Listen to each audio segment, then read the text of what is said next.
कभी सोचा है कि सिर्फ कुछ सवाल जवाब एक बंद कमरे में बैठे बैठे इतना खौफ कैसे पैदा कर सकते हैं? आज हम एक इंटरनेट चैलेंज से निकली एक ऐसी ही छोटी सी हॉरर कहानी के नैरेटिव की परतों को खोलेंगे। चलिए देखते हैं कि डर को असल में बुना कैसे जाता है। और कहानी का दरवाजा बस इसी एक सवाल से खुलता है।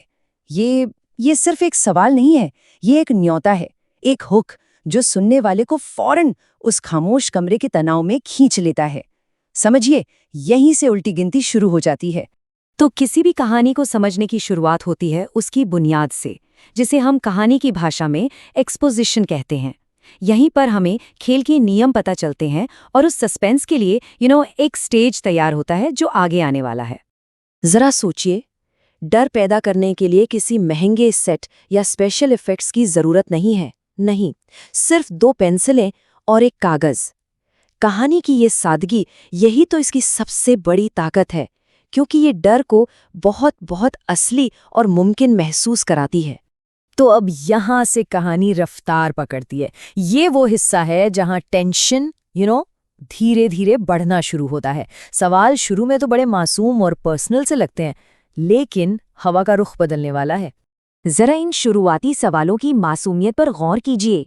ये सवाल अकेलापन और खुद पर शक जैसे गहरे इंसानी जज्बातों को छूते हैं, और यही सवाल हमें किरदार की कमजोरी दिखाते हैं, जिससे एक कनेक्शन बनता है और आने वाला खतरा और भी ज्यादा महसूस होने लगता है। और बस ठीक यहीं पर खेल का पूरा मिजाज बदल जाता है। अब ये सिर्फ जवाब पाने का जरिया नहीं रहा। कहानी का टोन मदद मांगने से हटकर अब एक अनजाने खतरे का सामना करने वाला बन जाता है। मतलब खेल अब मासूम नहीं रहा। ये लाइन, क्या ये तुम हो, ये सिर्फ एक सवाल नहीं है, ये शक का वो पहला बीज है जो किरदार के मन में बोया गया है। वो अब उसी शक्ति पर सवाल उठा रहा है जिसे उसने खुद बुलाया है।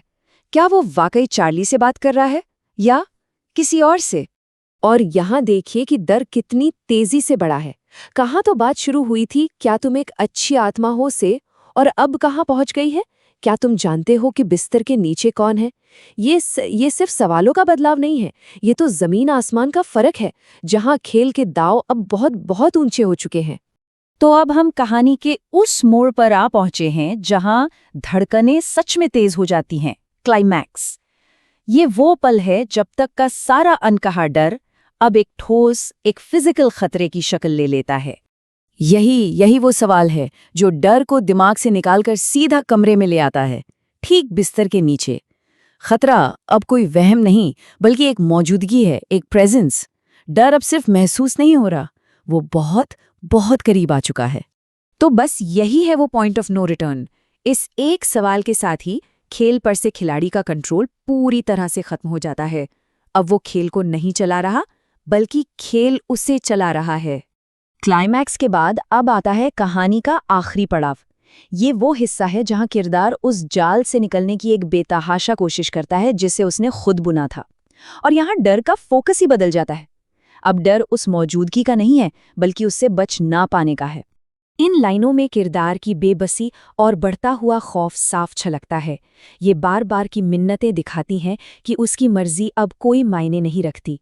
वो अब सिर्फ एक लाचार कैदी बन चुका है। और कहानी का अंत होता है इन 4 रहस्यमयी शब्दों से, गर्मी गर्मी गर्मी गर्मी। आखिर इसका मतलब क्या है? क्या कमरे का टेम्परेचर बढ़ रहा है, या ये किसी शैतानी मौजूदगी का एहसास है? ये अनसुलझा अंत हमारे जहन में खौफ को हमेशा के लिए जिंदा छोड़ जाता है। तो आखिर में सवाल यही बचता है कि एक ऐसी कहानी जिसमें कोई विजुअल्स नहीं, कोई लंबे चौड़े डिस्क्रिप्शंस नहीं, वो इतना गहरा डर पैदा करने में कामयाब कैसे होती है? ये कहानी हमें मिनिमलिज्म की ताकत और हॉरर में हमारी अपनी कल्पना की भूमिका के बारे में सोचने पर मजबूर करती है। क्योंकि कभी-कभी जो हम नहीं देखते वो देखी हुई चीजों से कहीं ज्यादा डरावना होता है।